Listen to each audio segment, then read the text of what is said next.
video, I talked about the aspects of how to build the perfect sandbag with just the right amount of play, not too hard, not too soft, very durable, all that great stuff.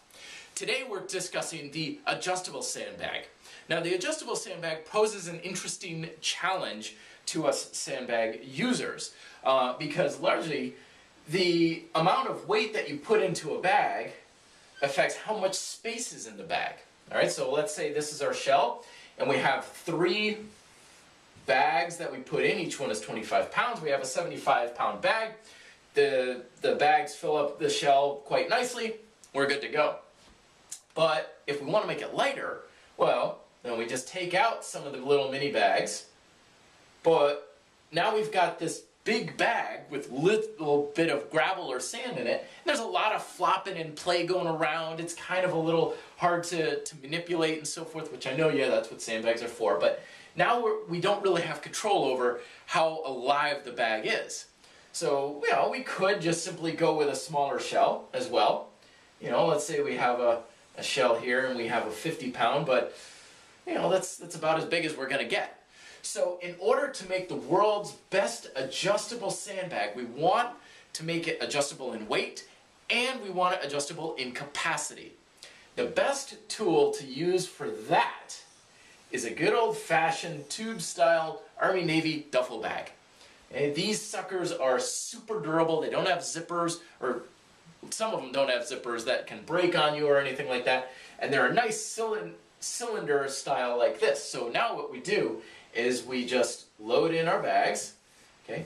Also, consequently, in the last video I talked about how we're making the filler bag, how we create the stem with our duct tape and then we fold the duct tape under and tape that. We don't want to do the last step. You want to keep that duct tape stem on top because it makes a really nice handle to load these bags in and out of the duffel bag.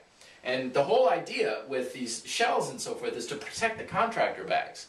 Because grabbing just the bags themselves, they can stretch and tear over time and everything. And yeah, I know some people mummify them with duct tape, but I used to do that too, and they still tore, and taping them up too much makes them feel too hard. It's basically like a soft rock. So this style keeps them intact, very nice and safe. And then what we do is we just tie off the duffel bag, you know, wherever we want. We can have as much air as we want. We can have a lot or a little. Totally up to you, and you just tie it off with some rope, or I use some strap or something like that. You want it lighter, you have less bags, you tie it off sooner, and that's where you go. Now, the only thing that people may not quite like is we've got this plumage of the excess bag off the top. It's really not that big a deal if you use it in just the right way. Again, sandbag use is fantastic, ground-based exercise. You know, this is our person using the sandbag. If the sandbag is laid at your feet like this and the plumage is off the side like this, you know, it's going to constantly be off to your side as you're doing your cleans and presses and swings and everything like that. So it really isn't too bad as long as you're just planning for it during your workouts. It's not something that gets into your face or anything like that.